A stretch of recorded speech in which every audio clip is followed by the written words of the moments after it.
Olá, boa noite, como vai? Vai bem? Está no ar pela TV Pantanal, canal 22, emissora do Grupo Gazeta de Comunicação, programa Opinião. Rapaz, feriado e cá estamos nós trabalhando. Hoje, dia de Corpus Christi, foi celebrado durante o dia todo. Essa data importante, né? Deixa eu colocar aqui no silencioso para não ter problema, porque hoje nós temos aqui para explicar direitinho, né, a miúde, tudo quanto que envolve essa data tão importante, especialmente para os cristãos, que é o Corpus Christi. Estamos recebendo aqui o padre Renan Cunha, ele que também é lá da nossa radiodifusora. É difusora lá o nome, né? Agora a gente chama de Bom Jesus FM. Bom Jesus FM. Eu conheci como difusora, mas é a Bom Jesus. É uma programação excelente, maravilhosa. E o padre está aqui para explicar, para conversar. É um bate-papo isso aqui, não é? Sobre especialmente essa data de Corpus Christi. Como vai? Vai bem? Espero que você esteja bem e mais do que isso, eu espero que você se mantenha bem. E a propósito, que Deus, o zeloso guardador, cuide bem de você, agora e sempre, não é? A gente está aqui para isso, para tentar contribuir com o seu dia, dia após dia, sempre de segunda a sexta, com o programa Opinião, agregando valor em termos de informações aí à sua jornada diária. Professor Lonenberg, como vai? Vai bem? Boa noite. Muito bem, Paulo. Boa noite, Paulo Coelho, e um grande abraço. Mas um grande abraço mesmo a todos os nossos telespectadores, a razão maior do nosso programa. Verdade. Então, a você que é a razão maior do nosso programa e do nosso trabalho, uma ótima noite. Esteja você acompanhando aqui ou em qualquer canto também pela internet. Valeu? Padre Renan, bom tê-lo aqui. Obrigado por vir ao programa Opinião pela primeira vez. Que seja a primeira de uma série de outras tantas, não é? Porque eu sei que o senhor tem um discernimento sobre tudo que envolve essas datas, que envolve a palavra de Deus, conhece, e quando traz aqui a explicação de cada significado, como por exemplo desse feriado, desta data, não é? Que para os cristãos é um feriado, a gente sabe que quando tem alguém da sua envergadura, agrega valor ao nosso telespectador. Já vou perguntando, rapaz, olha só, Corpus Christi, muita gente ainda sabe somente que é um feriado. Às vezes o cara é mó ateu, né? Não tá nem aí, mas feriadão, Corpus Christi. E na verdade, existe um contexto que é o mais importante sobre isso. Queria que o senhor explicasse para o nosso telespectador sobre esse feriado de Corpus Christi, né? O que significa Corpus Christi aí, num contexto geral. Boa noite. Boa noite, Paulo. Boa noite, professor. Boa noite aos nossos telespectadores. Obrigado pela oportunidade de estar aqui hoje à noite. Bom, o feriado de Corpus Christi, na verdade, é uma solenidade da liturgia da Igreja Católica, e toda a solenidade é celebrada com uma grande missa. E qual que é o objetivo, qual que é a finalidade desta solenidade? Bom, o próprio nome já diz, Corpus Christi, do latim, então, corpo de Cristo. Essa solenidade é para exaltar o corpo de Cristo, mas de que maneira? No Santíssimo Sacramento, no sacramento da Eucaristia.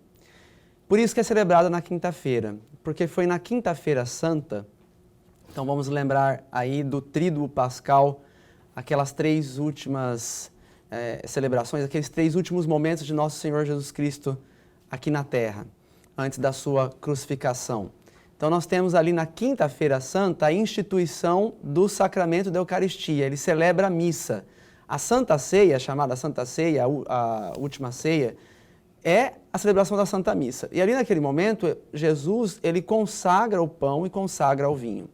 Essa consagração do pão e do vinho foi para quê? Para converter a substância do pão e do vinho nele, no ser dele, no ser de Deus, no ser de Cristo. Então, após a consagração, o pão e o vinho se tornam substancialmente corpo, sangue, alma e divindade de Nosso Senhor, para se converter em alimento para a nossa alma.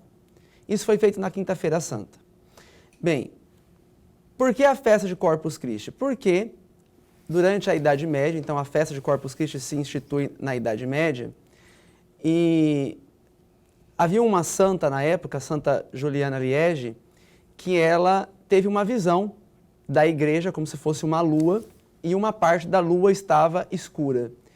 E aí, nosso Senhor Jesus apareceu para ela e disse, essa escuridão é uma festa que falta, é a festa da exaltação da Eucaristia. E depois o Papa Urbano IV, que teve conhecimento de Santa Juliana Liege, dessa visão dela, também foi testemunha de um milagre eucarístico.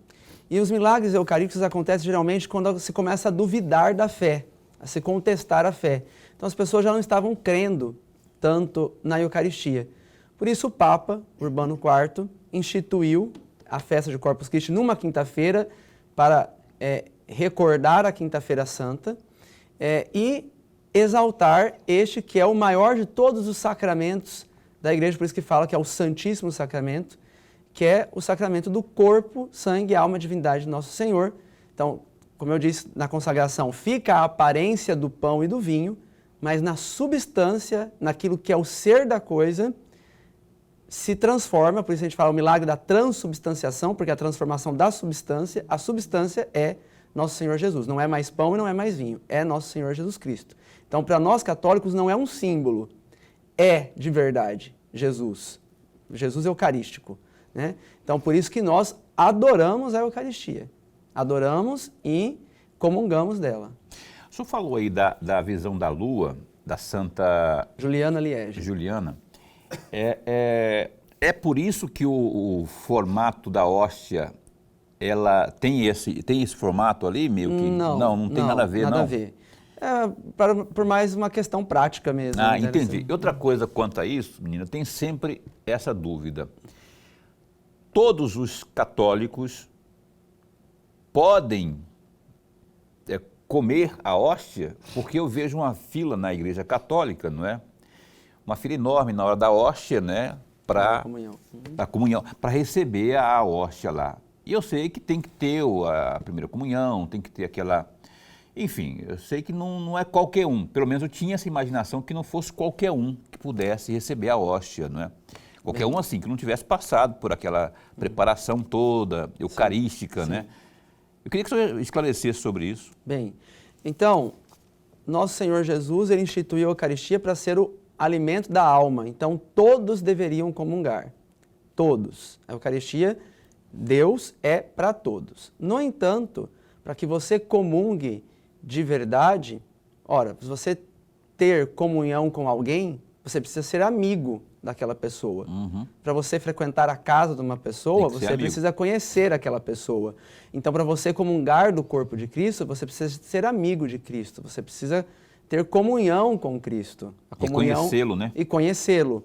Por isso, para você comungar, antes existe um itinerário chamado iniciação cristã, que é a catequese. Catequese. A pessoa primeiro precisa ser batizada, então as crianças já são batizadas desde que nasceram, mas de repente alguém que não foi batizado quando criança vai precisar passar por uma catequese de adultos, iniciação cristã, etc. Então tem o batismo, aí se faz a preparação para receber a primeira comunhão, ou seja, a primeira Eucaristia, e depois disso a pessoa pode continuar comungando e deve se esforçar para comungar diariamente, só que só está preparado verdadeiramente para comungar aquele que está em amizade com Cristo.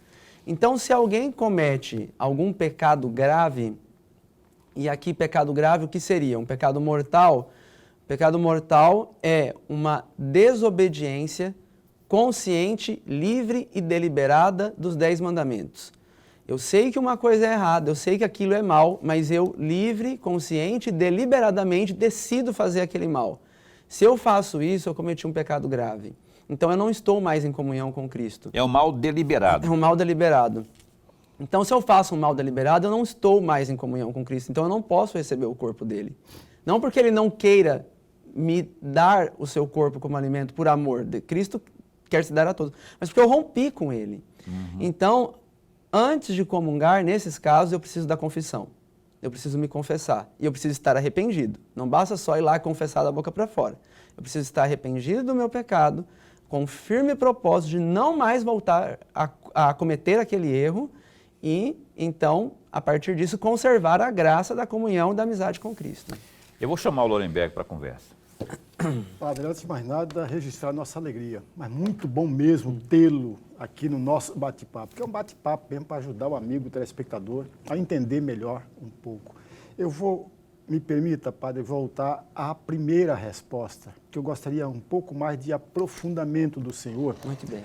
Porque eu tenho aqui um trecho do Papa João Paulo II, em 1990, o senhor sabe disso melhor do que eu. Em 1990, o Papa João Paulo II esteve na Catedral de Orvieto,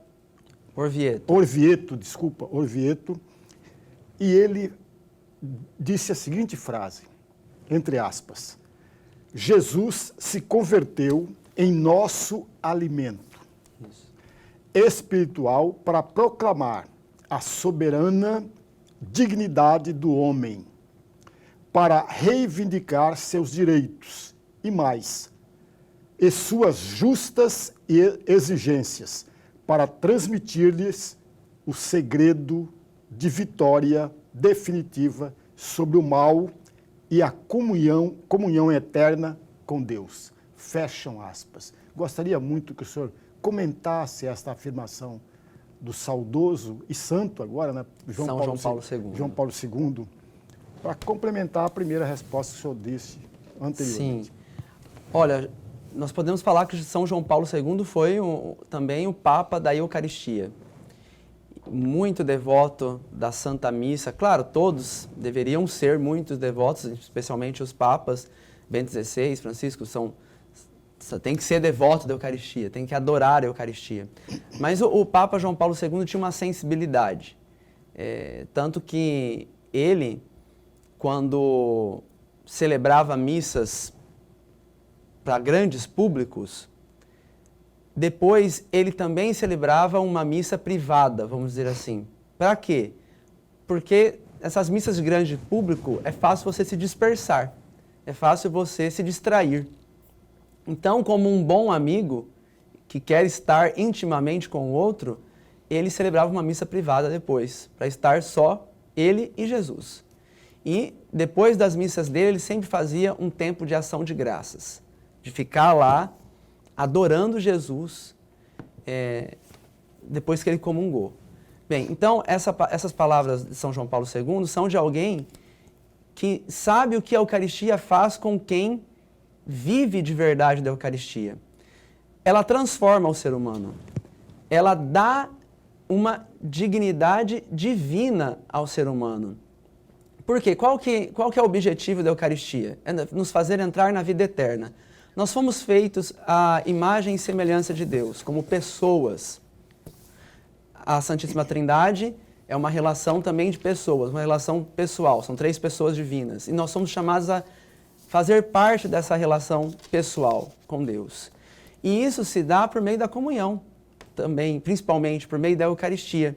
Então, nós temos agora, recentemente, saiu a notícia da canonização do Carlo Acutis, um jovenzinho de 15 anos, e um menino extraordinário, que com 7 anos fez a sua primeira comunhão, que descobriu o tesouro da Eucaristia, descobriu na Eucaristia, então, a vida eterna, e quis viver essa vida eterna já aqui neste mundo. Então, ele dizia assim: a Eucaristia é a minha autoestrada para o céu. E com 7 anos, depois que ele fez a sua primeira comunhão, ele começou a participar de missas diárias e ter devoção profunda à Eucaristia. E o que isso fez pelo Carlos? O santificou. O Carlos se tornou outro Cristo na Terra. Com 15 anos, um grande santo. Grandes obras de caridade, um menino rico que era desapegado, ele recebia a mesada dele, ele gastava a mesada dando de comer aos pobres lá na cidade onde ele morava, na Itália, fazendo grandes obras de apostolado na escola, cuidando dos amigos, cuidando das amigas dele. Na internet, ele vai ser considerado padroeiro da internet, porque vamos dizer assim que foi o primeiro youtuber católico, né? Depois pegaram o computador dele e analisaram tudo que o Carlo via, histórico, tudo. Não tinha nada de imoral, de pornografia, de coisas indecentes. Um menino puro, de grande pureza, de grande virilidade, mas de grande santidade. Quem fez isso por ele? Quem que deu essa dignidade para o Carlo, que agora vai ser exaltado nos altares da igreja? A Eucaristia. Ele viveu da Eucaristia. E nós somos chamados a viver da Eucaristia também. Nós já temos uma dignidade de pessoas humanas, mas por meio da Eucaristia nós somos chamados a viver a dignidade de filhos de Deus, com o batismo e, sobretudo, na Eucaristia, comungando diariamente. O senhor falou aqui, eu queria recapitular a primeira parte da fala do senhor, a questão do... A palavra Eucaristia, ela está associada a alguém que necessariamente terá que ser, em palavras minhas, de um popular que não está, não convive acostumado. Eu posso muito bem pregar coisas boas relacionadas a Cristo, à bondade cristã, às práticas cristãs propriamente, não é? Enfim, ser um bom vivant, um bom cristão. Mas isso é Eucaristia? O que é Eucaristia na prática? Ou para eu fazer a Eucaristia, eu tenho que ser um sacerdote? Ok. Então, a gente usa, tecnicamente falando, a gente usa a palavra Eucaristia para se referir à hóstia e ao vinho consagrados na Santa Missa. E a consagração do pão e do vinho, da hóstia e do vinho, só pode ser feita por um sacerdote. A palavra Eucaristia significa obrigado, ação de graças, né? Então a gente dá esse título de Eucaristia para a hóstia e o vinho consagrados, que se convertem no corpo e no sangue de Nosso Senhor. A gente dá o nome de Eucaristia, ação de graças, porque ela é oferecida como sacrifício na missa. A Eucaristia, ela é a atualização do sacrifício de Cristo na cruz. É um sacrifício, né? Então, a separação do corpo e do sangue fazem referência ao sacrifício de Cristo na cruz, que foi o sangue de Cristo que se separou do corpo, que ele deu todo o seu sangue, ele nos amou até a última gota. Então, na Santa Missa se dá esse sacrifício, e esse sacrifício é oferecido em remissão dos nossos pecados e em ato de adoração e ação de graças em Eucaristia a Deus, para que nós saiamos da condição de pecadores e vivamos como verdadeiros filhos de Deus. Então, se quisermos ser verdadeiramente eucarísticos, nós precisamos tomar parte no sacrifício redentor de Cristo na cruz, que se atualiza para nós por meio da Santa Missa. Ok.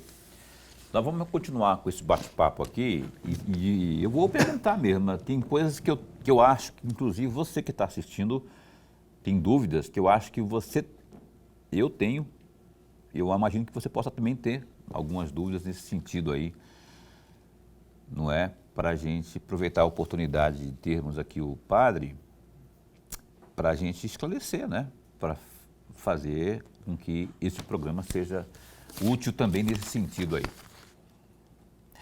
Olha, antes de ir para o intervalo comercial, tem um recado aqui para você, a propósito, né?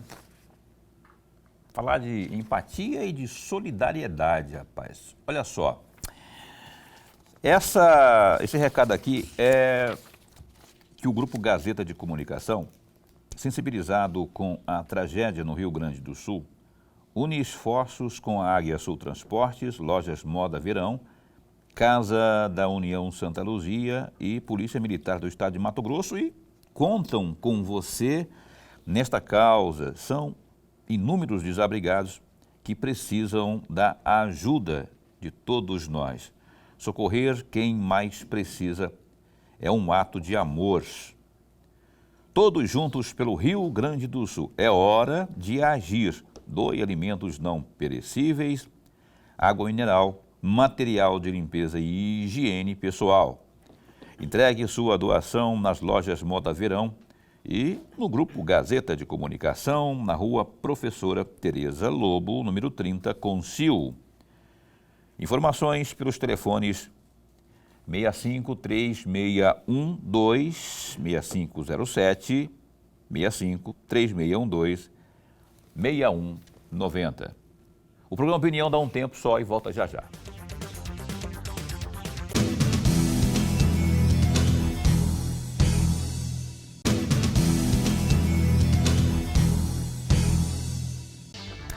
Pois bem, cá estamos de volta. Você está assistindo ao programa Opinião na sua TV Pantanal, canal 22. Hoje a gente tem aqui o padre Renan Cunha. Padre Renan, conhecido de muita gente, inclusive lá pela rádio. Agora não é, eu falo sempre, ia falar difusor de novo, mas não é. Agora é rádio Bom Jesus. Bom Jesus, que eu conheci como difusora. Até aquela vinhetinha, difusora. Aniversário de 65 anos. Já, né? É a mais antiga daqui, mais né? antiga. É mais em antiga. atividade é mais antiga. Padre Renan está aqui conosco para a gente conversar sempre a respeito desse feriado de Corpus Christi. Aliás, rapaz, eu estava aqui dando uma lida, não é? Já conversamos a respeito disso no primeiro bloco, Corpus Christi, essa festa do Corpus Christi, como disse aqui o padre Renan, e lembrou que o Papa Urbano IV, a data propriamente, não é, foi 8 de setembro de 1264. A procissão do Corpus Christi lembra a caminhada do povo de Deus peregrino em busca da terra prometida. Tá vendo? Tem muita coisa que se explica, né? E isso com relação a essa procissão propriamente aí. E o Antigo Testamento diz que o povo peregrino foi alimentado com maná. Lembra do maná? Que muita gente pergunta, não é? Então, e isso aconteceu no deserto. Com a instituição da Eucaristia, o povo é alimentado com o próprio corpo de Cristo. Eu, quando vou à igreja, à missa, quando vou à missa, eu vou na fila lá da hóstia consagrada lá. Eu vou porque eu me sinto bem, não é? Eu fui batizado na igreja católica. Daqui a pouco eu vou perguntar a respeito disso também aqui com o padre Renan, mas eu quero pedir para o Lorenberg abrir o bloco de perguntas. Padre, Sim. vou sair um pouquinho fora do tema do primeiro bloco, embora a gente volte a ele, mas em um dos seus artigos publicados pelos sites da capital, e um deles traz o título exatamente, Um Dogma Cuiabano, Ah, sim. que o senhor escreveu no dia 14 de dezembro de 2023. Um belo artigo. E no meio desse artigo, o senhor faz uma pergunta. Mas o que é a Imaculada Conceição?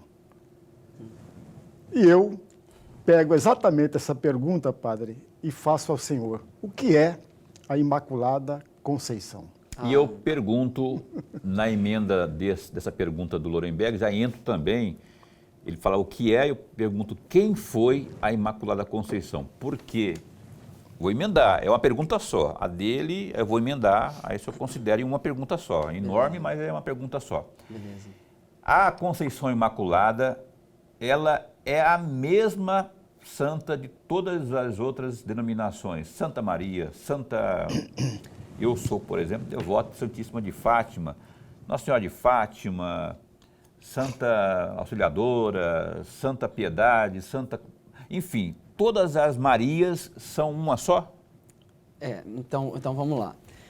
Quando a gente fala da Imaculada Conceição, nós estamos falando de um privilégio, de uma condição de Nossa Senhora, da Virgem Maria. Que condição é essa? Que privilégio é esse?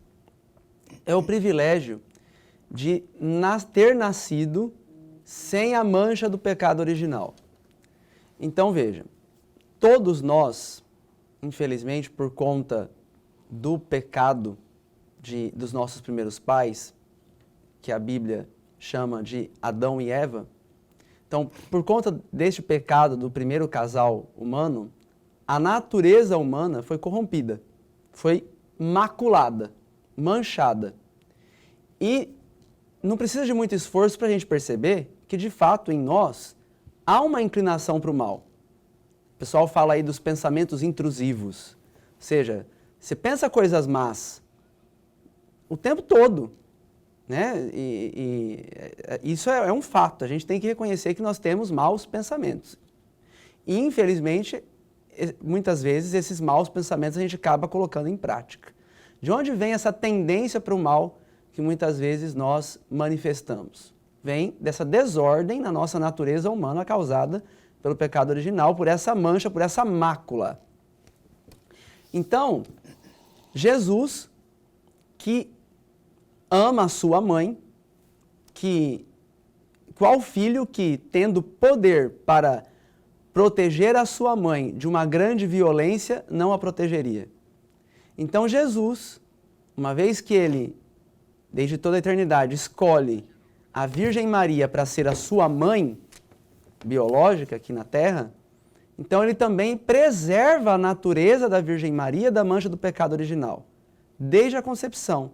Nesse sentido, quando a Virgem Maria foi concebida, então da onde vem conceição, a conceição de Maria no ventre de Santana, neste momento ela já foi livre de todo o pecado original. Então, imaculada, sem a mácula. Imaculada significa sem mancha do pecado original. É isso. Então, Nossa Senhora tem esse privilégio que a faz cheia de graça desde o ventre da sua mãe. Por isso que o anjo Gabriel, quando apareceu para ela, a chamou Ave Maria, cheia de graça, porque ela é imaculada, livre de toda a mancha do pecado original, desde a sua concepção. E aí, ao longo da história, a Virgem Maria fez aparições e milagres, né, em muitos lugares, aparições a crianças, sobretudo. Então, temos os videntes de Fátima, Portugal, temos... Nossa Senhora Aparecida. Mas temos, das aparições, temos a Santa Bernadette Soubirous, na França, Catarina Labouré, também na França. A primeira grande aparição de Nossa Senhora aconteceu lá na Espanha, Nossa Senhora do Pilar, na cidade da Espanha. Muitos séculos atrás, né? Então, e aí, os cristãos sempre atribuíram esses títulos à Mãe de Deus, por conta dos lugares e da mensagem que ela trazia nas suas aparições. Então, Nossa Senhora de Fátima, a mensagem de Fátima, Nossa Senhora de Lourdes, Nossa Senhora de Guadalupe, Nossa Senhora Aparecida. Mas é a Mãe de Deus, é a Virgem Maria. E por trás de cada aparição tem sempre um argumento. Por exemplo, Fátima, por que o nome? Porque foi em Fátima. A mesma coisa, Portugal. Aparecida teria sido por conta de que ela apareceu para os... Em Guaratinguetá, na Guaratinguetá. E assim vai sucessivamente, não é? Mas então a resposta está aí. Ela é única, não é? Nossa Senhora é única. É a Mãe de Jesus, a Mãe de Deus. Mãe de Deus. A Conceição Imaculada, cuja aqui em Cuiabá, que aliás que é a padroeira de Cuiabá, né? Na verdade, o padroeiro de Cuiabá é Bom Jesus, é o né? Bom Jesus. Mas, afetivamente, o povo Cuiabá adotou a festa de Nossa Senhora da Imaculada Conceição também como padroeira. Que é 8 de dezembro, que é o aniversário do meu irmão. Que, aliás, a igreja de Conceição Imaculada fica ao lado da casa da minha mãe, minha antiga casa, né? Fica ali, a gente frequentava e frequenta, né? Sempre ali aquela igreja ali. Alguém falou comigo no ponto? Não falou comigo no ponto, não.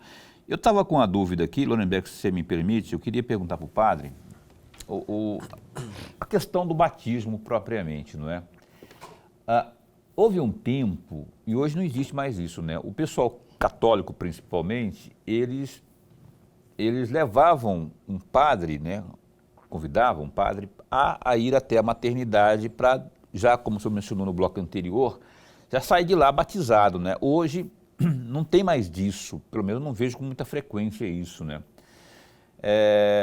Por que não existe isso? Porque depende muito da iniciativa de cada um. Como que funciona isso aí? E se chamarem, por exemplo, se convidarem, por exemplo, a maioria dos padres vão. O batismo, ele é a porta de entrada para todos os outros sacramentos e para a graça de Deus, e é o batismo que nos torna filhos de Deus. Então requer também uma preparação dos pais e dos padrinhos. Os pais e os padrinhos precisam ser preparados, orientados, e também por questão de registro. Se faz lá no hospital, fica complicado para fazer o registro, né? Então só vai fazer no hospital em caso de risco de vida. Se a criança está correndo risco e pode vir a óbito, então se chama o padre para fazer o batismo lá, né? E nesses casos de emergência, às vezes nem precisa ser o padre para batizar. Os próprios pais podem batizar, podem pegar água, derramar, né, na cabeça do filho, da filha, e dizendo a fórmula, né? Miguel, eu te batizo em nome do Pai, do Filho e do Espírito Santo. Esse batismo é válido, se feito dessa maneira, né? Derramando a água e dizendo a fórmula, né? O nome da criança, eu te batizo em nome do Pai, do Filho e do Espírito Santo. Mas isso só pode ser feito em caso de risco de vida. No caso de risco de morte, né? De a criança estiver correndo o risco de morrer. Risco de morrer. Então, fulano de tal, a criança nasceu, já tem nome, Paulo, eu te batizo em nome do Pai, do Espírito... Em nome do Pai, e do Filho e do Espírito Santo. Com a água. Com água. Não é? Precisa ser a fórmula certinho. Se errou a fórmula, não valeu. Então, fulano, eu te batizo em nome do Pai... E do Filho... E do Filho... E do Espírito Santo. E do Espírito Santo. Amém. É. E a água ali na... Sabia disso, não. Mas, preferencialmente que tenha um padre, né? Se Sim. não tiver, em última circunstância, os próprios pais podem fazê-lo. Professor Lonenberg. Mas uma questão, relembrando um pouco o primeiro bloco aqui, que nós falamos muito a respeito disso, muito no bom sentido, né? Que nunca é muito para falar tanto do Corpus Christi. Eu posso dizer que o Corpus Christi é uma manifestação pública de fé católica na presença real de Jesus Cristo ou não? Claro. Ou essa afirmação está equivocada? Esse é o objetivo da festa. É uma manifestação pública da nossa fé na Eucaristia.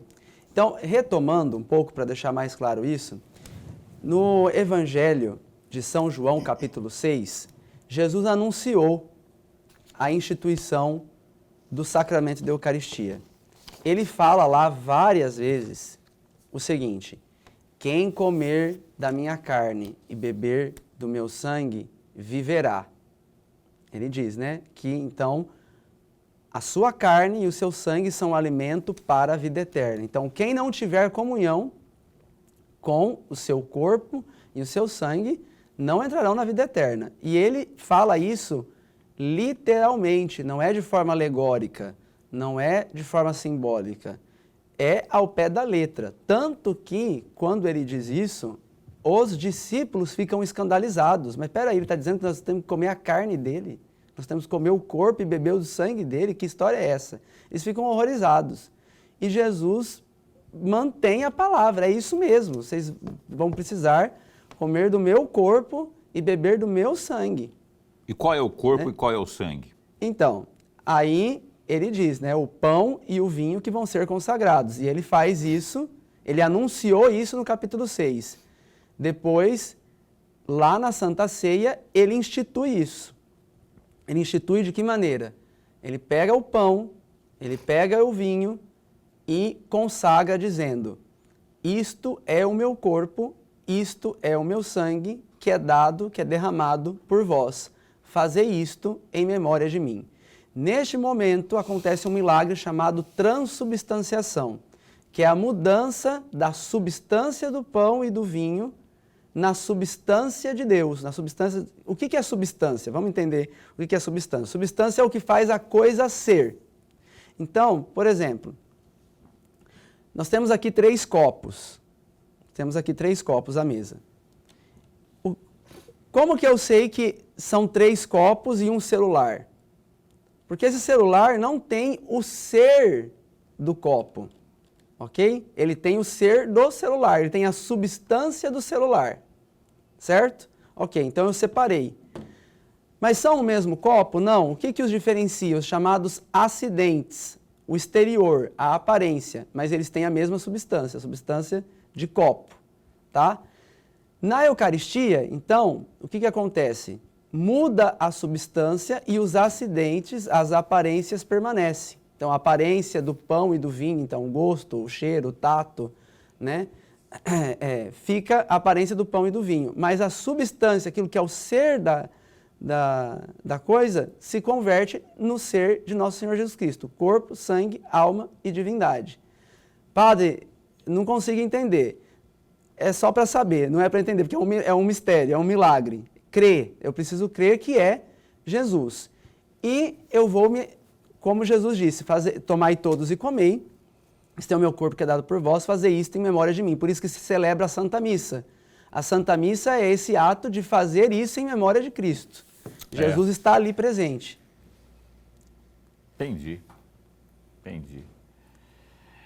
Aí tem aquela questão, vou para o intervalo comercial, mas eu tenho que, daqui a pouquinho eu quero continuar nesse assunto, porque tem uma pergunta, por que não se pode, ou que os católicos não têm o hábito de comer carne na Sexta-feira Santa? E eu gostaria muito de trazer mais luz a essa dúvida daqui a pouco, após o intervalo comercial aqui, não é? Já que estamos nesse bate-papo com o Padre Renan. A gente volta num instante só.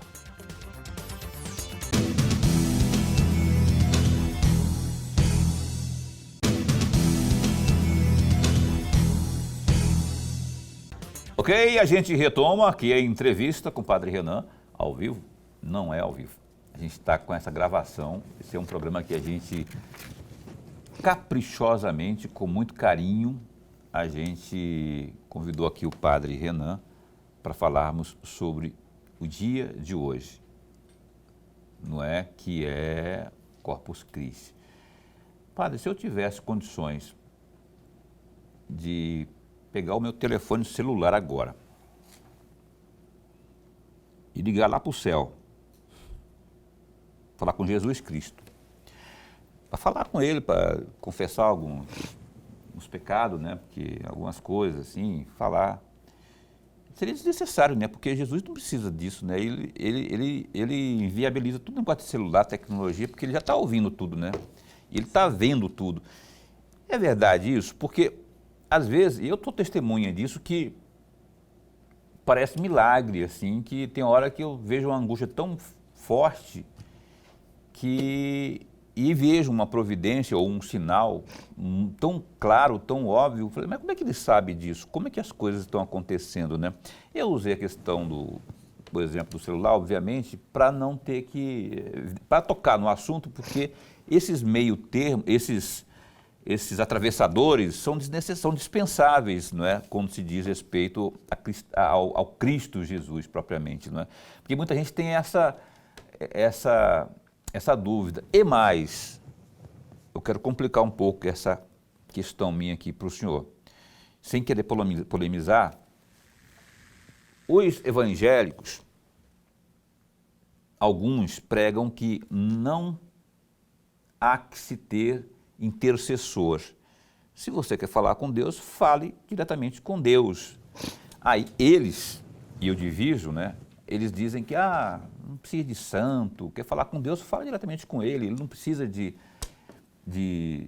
como é que fala? De alguém que faça esse meio campo aí.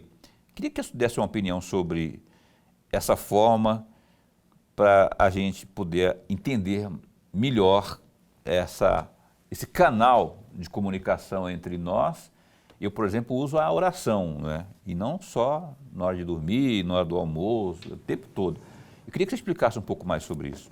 Sim, veja, infelizmente os protestantes fazem uma interpretação unilateral da Sagrada Escritura, de alguns versículos, e muitas vezes uma interpretação fundamentalista que leva a erros e, desculpa, às vezes até algumas tolices, porque eles têm intercessores, O pastor é o intercessor. Como é que eles ouvem a palavra? A meditam? Pelo pastor que está lá pregando. E Deus realmente não precisa de intercessores, mas Ele quis ter intercessores. Ele escolheu 12 apóstolos. Ele fundou uma igreja, Ele instituiu uma igreja. Tu és Pedro, sobre esta pedra edificarei a minha igreja. Ele deu poder para esses apóstolos para apacentarem as suas ovelhas. Ele falou, Pedro, tu me amas, apacenta as minhas ovelhas. Quem vos ouve, a mim ouve. Ele deu esse poder. Quem não ouve os apóstolos, então não ouve Cristo. Eles são... E o que é isso, senão uma mediação? É claro que o mediador universal e único mediador é Jesus. A mediação dos apóstolos é uma mediação subordinada de Cristo, pelo poder que Cristo deu a eles, né? Então, também Jesus deu poder aos apóstolos de perdoar os pecados. Por isso que nós precisamos confessar. Se eu tenho consciência de um pecado grave, eu não posso comungar antes de me confessar. E eu preciso confessar para um padre, porque é o padre que tem o poder da ordem da sucessão apostólica, não é qualquer um, né? Então, eu não posso dizer, eu vou confessar direto para Deus. E isso é até uma ordem natural. Se eu estou doente, eu não vou me tratar sozinho, eu vou num médico. Se eu estou doente espiritualmente, eu preciso dos médicos de Deus, que foram instituídos por Cristo, então, o sacerdócio ordenado dos apóstolos, né? A quem perdoardes os pecados, lhes serão perdoados. A quem não perdoardes, lhes serão retidos. Então, a intercessão dos santos, a mediação da igreja está subordinada a essa autoridade que o próprio Cristo deu a eles. Nós vemos no livro de Apocalipse, capítulo 6, os santos que estão lá no céu intercedendo. Eles clamam a Jesus, clamam a Deus por justiça. Até quando o Senhor vai esperar para fazer justiça na terra contra aqueles que nos perseguiram? Eles estão intercedendo. Do mesmo jeito também, na parábola do rico Epulão e de Lázaro, quando eles morrem, o rico Epulão, ele não vai falar direto com Deus, ele pede a intercessão de Abraão. Ele fala, pai Abraão, me tira daqui. E aí Abraão fala, não, você foi condenado, você está no inferno, né? Ele está recorrendo à intercessão de Abraão, né? Então, isso está muito claro na Sagrada Escritura. Ótimo. Pô, obrigado pela explicação. Eu precisava muito perguntar isso porque existe isso, não é? Infelizmente, eu falo infelizmente porque eu não vejo por que alguns protestantes, os evangélicos, e eu respeito os evangélicos, não é? Muito, já fui e vou eventualmente às igrejas, não é, das mais variadas denominações evangélicas, mas eu só não entendo por que pormenorizar ou diminuir o tamanho dessa intercessão que eu acho. Acabei de falar aqui, eu sou devoto, tem uma santa linda lá em casa, que é a Nossa Senhora de Fátima, Santíssima de Fátima, que um amigo trouxe de Portugal e está lá em casa, na minha sala lá. Agora, Deus é meu único salvador, Jesus Cristo é meu único salvador. Eu tenho isso comigo, mas isso não quer dizer que eu não possa usar também a minha crença, depositar a minha crença em santos, como ela, por exemplo, Santíssima de Fátima, Nossa Senhora Aparecida, enfim. Não, e a intercessão dos santos é para que nós sejamos salvos por Cristo, é para nos levar para Cristo, não é para nos tirar de Cristo. Sim. É para deixar claro isso. Não é em substituição a Cristo. Como eu disse, é subordinado, é para nos auxiliar na comunhão com Cristo. E Cristo também tem tanta gente para cuidar também, tem alguém para falar, ó. Não, ele é onipotente, onisciente e onipresente. Lorenberg. Padre, falou-se muito da questão no segundo bloco, o Paulo tocou e o senhor reafirmou de que o padroeiro de Cuiabá não é a Imaculada Conceição, mas é o Bom Jesus. O Bom Jesus. Por falar em Bom Jesus, o senhor escreveu um artigo, agora em janeiro deste ano, que está exatamente a imagem do Senhor Bom Jesus e a idolatria. Eu vou ler um trecho, que eu gostaria de um comentário do senhor a respeito desse trecho em especial. Entre aspas, a imagem do Senhor Bom Jesus de Cuiabá também tem o seu valor artístico e espiritual para a história da capital mato-grossense. Certamente, a queda da imagem não é a queda de Jesus em si mesmo, mas faz pensar nas quedas do Cristo a caminho do Calvário. Foram quedas pelo nosso pecado. Fecham aspas. Gostaria muito de um comentário do senhor a respeito, porque vai clarear a todos nós a respeito desse trecho e da imagem, que o senhor se refere exatamente àquela queda na Basílica, 1º de janeiro. da imagem. Certo. Olha, não é a queda de Jesus em si mesmo, porque Jesus está no céu. Não caiu, porque caiu a imagem, óbvio. Mas deve nos fazer lembrar, sim, das nossas quedas e, sobretudo porque, vejam, Cuiabá, ela tem uma altíssima vocação. Uma vocação, podemos dizer assim, ser audaciosa, dizer até uma vocação profética. Por quê? Primeiro porque existe um sonho de Dom Bosco.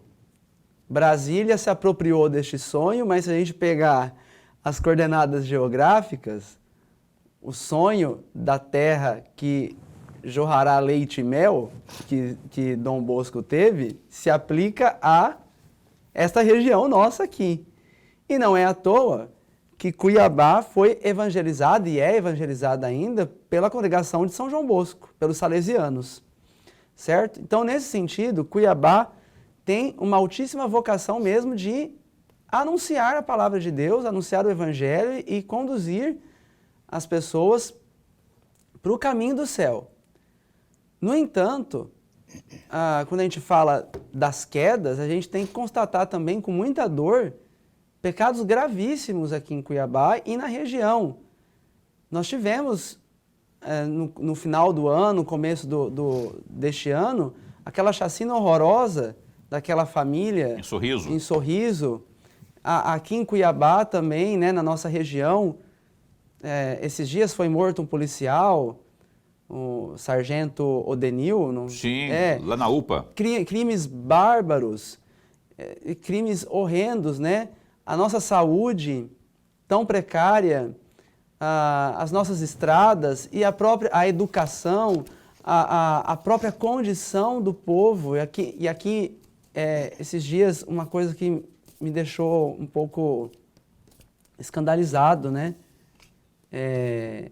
Eu fui a um velório e encontrei pessoas lá que, em vez de estarem rezando, estavam se embriagando, estavam bêbadas. Meu santo Cristo.